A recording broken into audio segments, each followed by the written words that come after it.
Bible గ్రంథంలో మన దేవుడు ఆకాశమందు ఉన్నాడు, మనం భూమి మీద ఉన్నాం. కానీ ఆత్మరూపిగా ఇందుకు బోల్డన్ని లేఖనాలు ఉన్నాయి.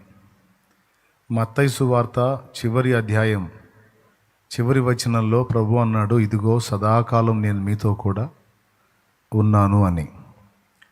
అదే మత్తయి సువార్త 18లో అన్నాడు. మరో చోట కూడా అన్నాడు, ఎక్కడ 2-3 నా నామమున కూడి ఉందురో వారి మధ్య నేను ఉంటాను అన్న మాట ఆయన అన్నాడు. అలాగే యోహాను సువార్త 14వ అధ్యాయం 16-17 వచనాల్లో ఆదరణకర్త ఎల్లప్పుడూ మీతో కూడా ఉంటాడు, మీలో నివసిస్తాడు అన్నాడు. అలాగే 1 కొరింథీ పత్రిక 6:19లో దేవుని ఆత్మ మీ దేహములో నివసిస్తున్నాడు అన్నాడు. ఈ వచనాలన్నీ దేవుడు మనకు సమీపంగా ఉన్నాడు, ఆత్మరూపిగా ఆయన మనతోనే ఉన్నాడు అనేది మనకు స్పష్టపరుస్తున్నాయి ఈ వచనాలు. ఆత్మరూపిగా ఆయన మనతో ఉన్నాడు. అయితే అసలు దేవుడు తన సంపూర్ణత్వం అంతా కలిపి సమీపించరాని తేజస్సులో ఆయన మాత్రమే వసించుచు అమరత్వం గలవాడై ఉన్నాడని తిమోతికి రాసిన 1 పత్రిక 6వ అధ్యాయము 15వ వచనం సాక్ష్యం ఇస్తుంది. తర్వాత కెరూబులు, శరాపులు, దూతలు, మహాదూతలు, 24 పెద్దలు, వీళ్ళందరూ ఉన్న ప్లేస్లో మళ్ళా సింహాసనాసీనుడై ఆయన ఉన్నాడు. ఆయన కుడి పార్శ్వమందు దైవ కుమారుడు ఆసీనుడై ఉన్నాడు. దేవుడు సర్వాంతర్యామి, సర్వజ్ఞుడు కూడా. దేవుడు కాలాతీతుడు, ఆయనకి కాలము లేదు, అన్ని కాలాలలో ఆయన ఉన్నవాడు. మన గతంలోకి తిరిగి మనం ప్రయాణం చేయలేం, కానీ ఆయన వెళ్ళి రాగలడు.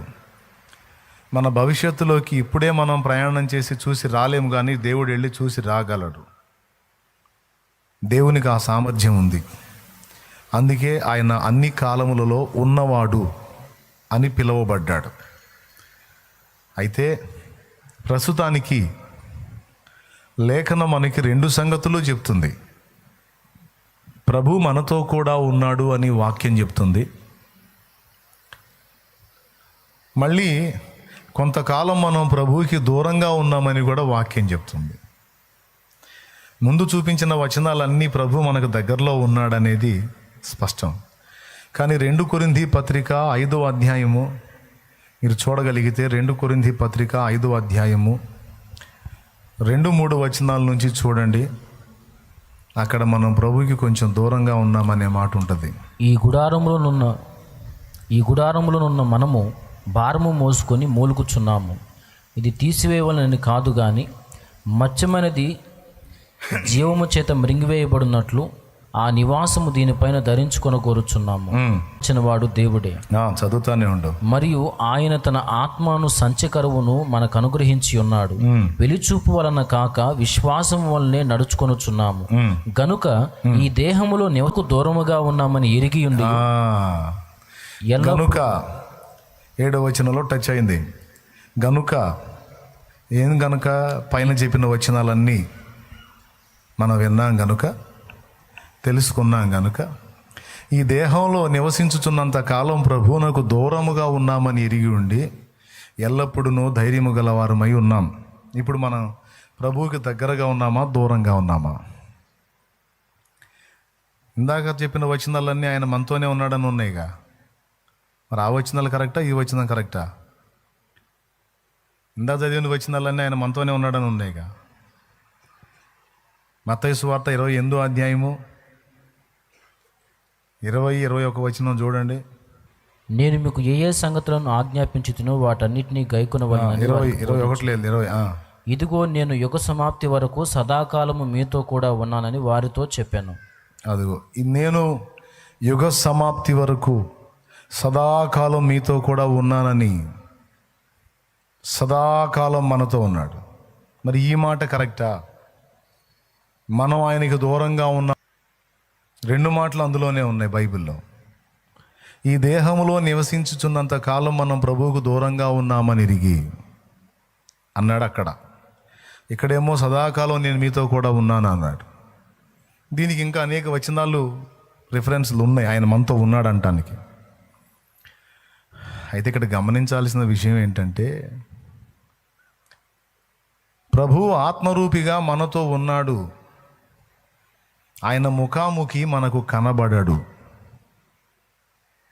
మరి కనబడినప్పుడు ఆయన మనతో కూడా ఉన్నా కూడా మరి ఆయన మనం కనుగొనలేకపోతున్నాం. ఒక దినం వస్తుంది, ఆ రోజున ఆయన ఉన్నట్టుగానే ఆయన్ని చూస్తాం, ముఖాముఖి చూస్తాం, ఆయనతో మనం కలుసుకుంటాం. మిమ్మల్ని నేను ఎలా చూస్తున్నానో, నన్ను మీరు ఎలా చూస్తున్నారో, ఆయన ఎదుట మనం నిలవబడి ఆయన్ని కూడా ముఖాముఖి చూస్తాం.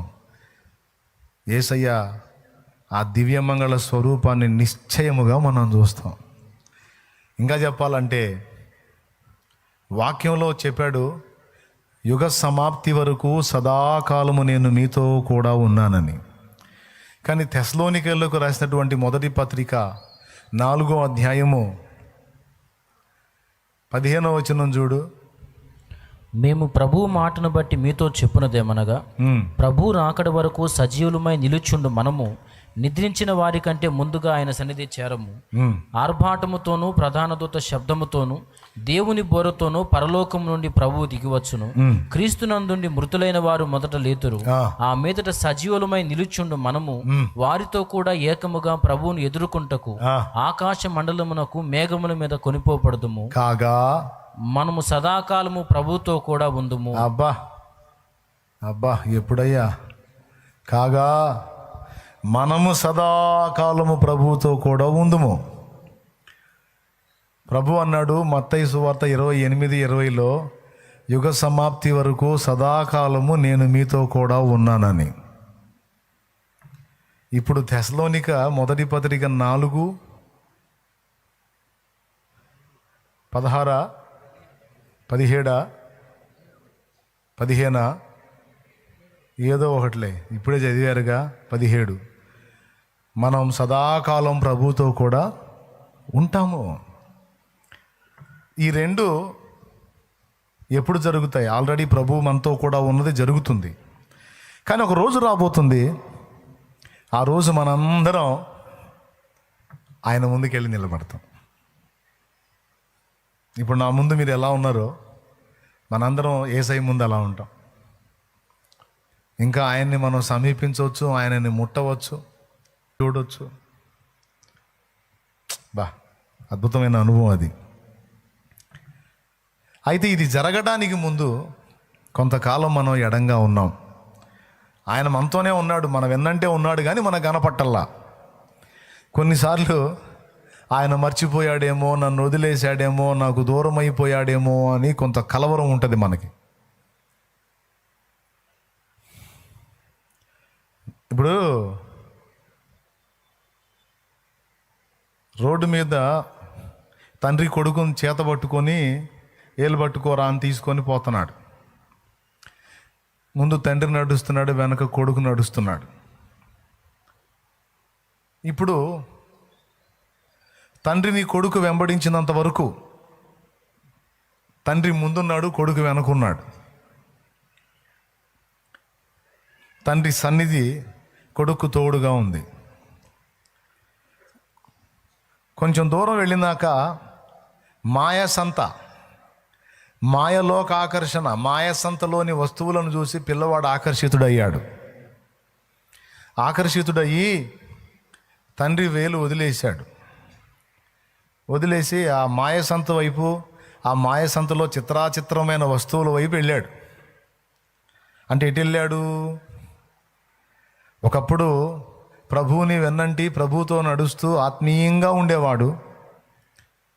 అతడు ఆత్మీయంగా ప్రభువుతో నడుస్తున్నప్పుడు ప్రభు అతనితో ఉన్నాడు, ఆయన సన్నిధి అతనితో ఉంది, ఆమెతో ఉంది. ఇప్పుడు మాయసంత ఆకర్షణలోకి వెళ్ళిపోయి ఆ మాయసంతలో చిత్రాచిత్రమైన వస్తువుల ఆకర్షణ దెబ్బకు అడ్డుపోయాడు. అంటే ఇప్పుడు ఎవరిని వదిలేశాడు? ప్రభు చేతిని వదిలేశాడు. వదిలేసి ఎడిపోయాడు? లేకపోతే ఎటు పోయింది? మాయసంతలోని ఆకర్షణల వైపు వెళ్ళింది. ఇప్పుడు తండ్రి ఏం చేస్తాడు? పోతే పోయాడు దరిద్రుడు వెధవ, నా వేలు వదిలిపెట్టి వెళ్ళిపోయాడు, వాడి కర్మోడు అనుభవించాల్సిందని వదిలేస్తాడా? లేకపోతే ఇప్పుడు కొడుకు వెంట తను నడుస్తాడా? కొడుకు వెంట పడతాడు. అప్పటిదాకా తండ్రి వెంట కొడుకు నడిచాడు, సన్నిధి ఉంది. ఇప్పుడు కొడుకు మాయసంత వైపు ఆకర్షితుడై వెళుతున్నా కూడా తండ్రి వదిలిపెట్టడు. స్తోత్రం. వెంటబడి ఆ కొడుకు చేతిని అందిపుచ్చుకోవటానికి కేకలేస్తున్నాడు. మాయసంత వైపు వెళుతున్నావు కుమారుడా, మాయసంత వైపు వెళుతున్నావు కుమారి, దారి తప్పిపోతావు. నా వైపు మళ్ళు అని అట్లా కూడా వెంటాడుతున్నాడు. ఇప్పుడు చెప్పండి, ప్రభువు వదిలిపెడతాడా? సియోను అనుకుంటుందట, ప్రభువు నన్ను మరచి ఉన్నాడు అని. స్త్రీ తన చంటి పిల్లను మరచునా, తన గర్భమును పుట్టిన బిడ్డను కరుణింపక మానునా? వారైనా మరచుదుడేమో కానీ నేను నిన్ను మరువను అన్నాడు ఆయన. నీ అరచేతులు ఎంత ఉంటాయి? కొంచెం ఉంటాయి. కానీ ఆయన అరచేతులు ఎంత పెద్దవో తెలుసా? ఆ అరచేతులలో నిన్ను చెక్కుకున్నాడట. చూడుము, నా అరచేతిలో నిన్ను చెక్కి ఉన్నాను, నీవు నా సొత్తు, నేను నిన్ను మరువ జాలను అంటాడు ఆయన. అసలు మర్చిపోయి ఉండలేను అంటాడు. నీకు నమ్మకం కలిగిందో లేదో నాకైతే తెలియదు, కానీ నువ్వు నమ్మినా నమ్మకపోయినా ఏడిచినా మొత్తుకున్నా ఇదైతే నిజం. ఆయన నిన్ను మరచిపోలేదు, మరచిపోడు.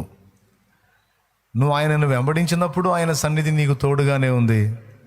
ఆయనను విడిచి నువ్వు మాయసంత వైపు వెళుతున్నప్పుడు కూడా ఆయన నిన్ను అంత తేలిక వదిలిపెట్టి వెళ్ళలేదు. ఎట్లనన్నా తిరిగి నిన్ను వెనక్కి తిప్పాలని నీ వెంటబడి నడుస్తానే ఉన్నాడు ఆయన.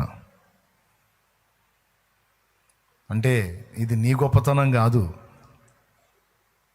నీ అందం, నీ ఆకర్షణ కాదు, తండ్రి ప్రేమ, ఆయన ప్రేమ.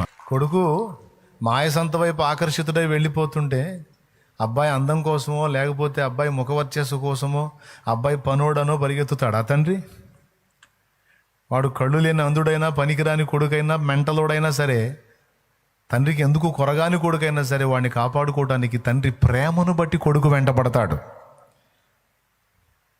అంటే దీని అర్థం ఏంటంటే, నువ్వు దేవుణ్ణి వెంబడిస్తూ ఆయనతో క్రమంగా నడుస్తున్నప్పుడు ఆయన నీకు తోడై ఉన్నాడు. తెలిసి తెలియక నువ్వు అడుగులు జారి దారి తప్పిన వేళ సైతం ఆయన నీ వెంటబడి కేక వేస్తానే ఉన్నాడు. వెనక్కి తిరగమని, మారు మనసు పొందమని, తప్పు దిద్దుకోమని, సరి చేసుకోమని, పశ్చాత్తాప పడమని, క్షమాపణ వేడుకొమ్మని, ఆయన వైపు మళ్ళుకొమ్మని ఆయన నీ వెన్నంటి పిలుస్తానే ఉన్నాడు. అప్పుడు ఆయన సన్నిధి నీకు తోడుగానే ఉంది. ఇప్పుడు కూడా ఆయన సన్నిధి నిన్ను హెచ్చరిస్తానే ఉంది. ఆయన నిన్ను విడవలా. కాబట్టి ఎవరికి ఈ విషయంలో సందేహం అక్కర్లేదండి. ప్రభు మర్చిపోయాడని కానీ, వదిలేశాడని కానీ, విడిచిపెట్టాడని కానీ డౌట్ నీకు అక్కర్లా. నిరంతరం ఆయన నిన్ను కాస్తానే ఉన్నాడు, నీ పరిస్థితిని గమనిస్తానే ఉన్నాడు. అయితే ఇప్పుడు దోబూచులాట జరుగుతుంది. మనిషి కనపడట్లా, దాగుడు మూతలాటలు కనపడకుండా పిలిచినట్టు, కేకలేసినట్టు ఒక దోబూచులాట జరుగుతుంది.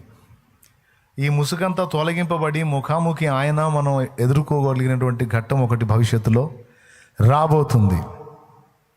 ఇక అక్కడ ముసుగు లేదు, దోబూచులాట లేదు, ఇక ముఖాముఖి కనపడతాడు.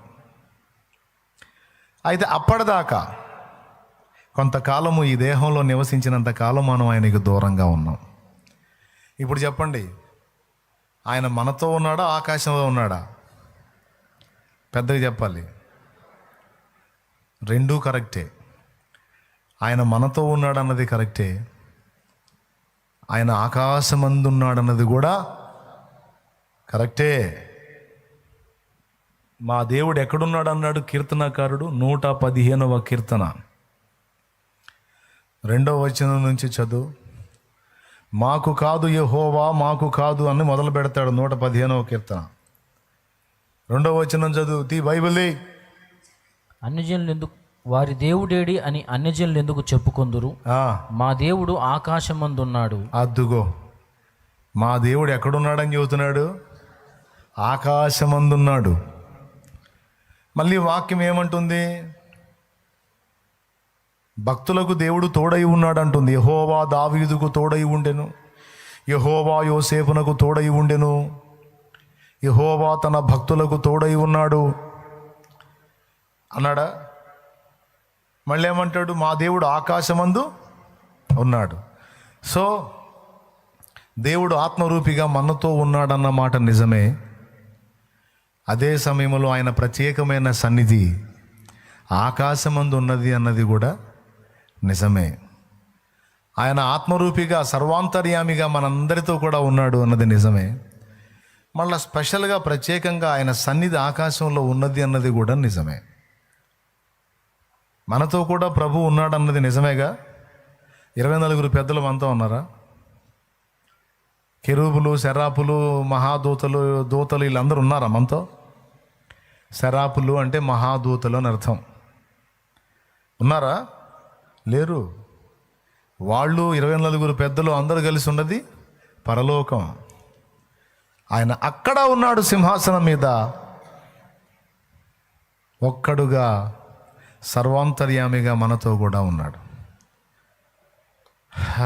అయిపోయిందండి. ఇప్పుడు మన ఊపిరితిత్తుల్లో గాలి ఉందా లేదా? ఉందా లేదా? ఉందన్నోళ్ళు చేతులు ఎత్తండి. చేతులు ఎత్తని వాళ్ళంతా పోయారన్నమాట. వాళ్ళకి ఊపిరితిత్తుల్లో గాలి లేదు. మరి చేతులు ఎత్తరే బాగానే ఉన్నారు బతిగా. ఓకేనా? ఊపిరితిత్తుల్లో అందరికీ గాలి ఉంది. అంటే మన బాడీలో, మన శరీరంలో వాయువు ఉంది. గదిలోకి వెళ్ళి తలుపేసుకుంటే అందులో కూడా గాలి ఉంది. ఒక బెలూన్ తీసుకొని అందులో మనం ఊదితే అందులో కూడా గాలి ఉంది. గాలి ఒకటే మన బాడీలో ఉంది, బెలూన్లో ఉంది, గదిలో ఉంది. ఈ 3 దాటితే ఇదిగో ఈ ప్రపంచంలో విస్తారంగా పరచుకొని ఉన్నది వాయువు. ఒక్క వాయువే ఎన్ని ప్రదేశాల్లో ఉందో చూడండి.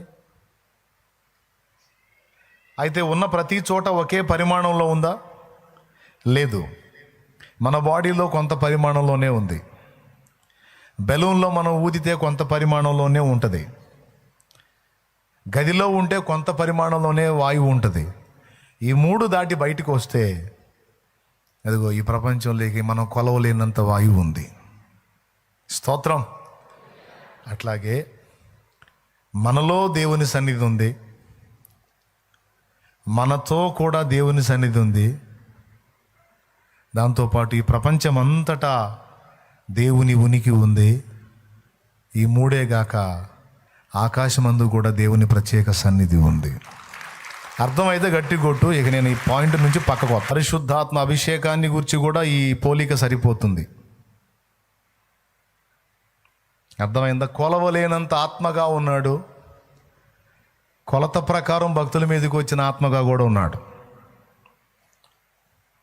యేసయ్య మీద కొలత లేకుండా ఉన్నాడట. మోషే మీద ఉన్న ఆత్మలో ఒక పాలు నియమిస్తే 70 మంది మీదకి వచ్చింది. అంటే 70 మంది మీద ఉన్న ఆత్మశక్తి మోషే ఒక్కడి మీద ఉంది. అందుకే అన్ని లక్షల మందికి సమాధానం చెప్పగలిగాడు. లక్షల మందికి సమాధానం అంతమందికి సమాధానం చెప్పడానికి అవసరమైన ఆత్మశక్తి కావాలి. అందుకే మోషే తన పని ముగించేటప్పుడు ఆ శక్తి యెహోషువ మీదికి వచ్చేటట్టు చేతులు ఉంచాడు. లేకపోతే యెహోషువ వల్ల ఏది కాదు. మోషే మీద ఉన్న ఆత్మలో పాలు యెహోషువ మీదకి వచ్చినట్లు చేతులు ఉంచమన్నాడు దేవుడు. ఆ శక్తితోనే యెహోషువ వాళ్ళని వాగ్దత్త దేశాన్ని చేర్చాడు. ఏలియా మీద ఉన్న ఆత్మలో 2 పాళ్ళ ఆత్మ నా మీదకి వచ్చినట్లు కోరుకున్నాడు. ఆయన మీదకి వచ్చినట్లు ఎలీషా నా మీదకి వచ్చినట్లు దయచేయమని కోరుకున్నాడు. ఈ 2 పాళ్ళు, 70 పాళ్ళు, 1 పాలు, అసలు కొలతేలేనంత ఆత్మ, కొంచెముగా దైవాత్మ, ఆత్మ పూర్ణులై ఉండుట ఎంత బైబిల్లోనే ఉన్నాయి. పరిశుద్ధాత్మను గురించి ఆలోచించేటప్పుడు కూడా ఈ వాయువును గురించి ఎగ్జాంపుల్ చెప్పానే, అది సూటబుల్ అవుతుంది. బెలూన్లో ఊదినప్పుడు కొంత పరిమాణం, అది కూడా వాయువే. గదిలో ఉన్నప్పుడు చిన్న గదిలో కొద్ది పరిమాణం, పెద్ద గదిలో ఇంకొంచెం పరిమాణం. ఇవన్నీ దాటి బయటికి వస్తే ఎంతమందికైనా సరిపోయినంత వాయువు. పరిశుద్ధాత్మ చూడండి, ఏ మనిషికి ఆ మనిషికి వ్యక్తిగతంగా అభిషేకమై ఉంటాడు. అవసరమైతే అభిషేకపు పరిమాణం ఇంకా పెరుగుతుంది. ప్రపంచంలో భక్తిపరులందరి మీద కూడా ఆయన ఉంటాడు.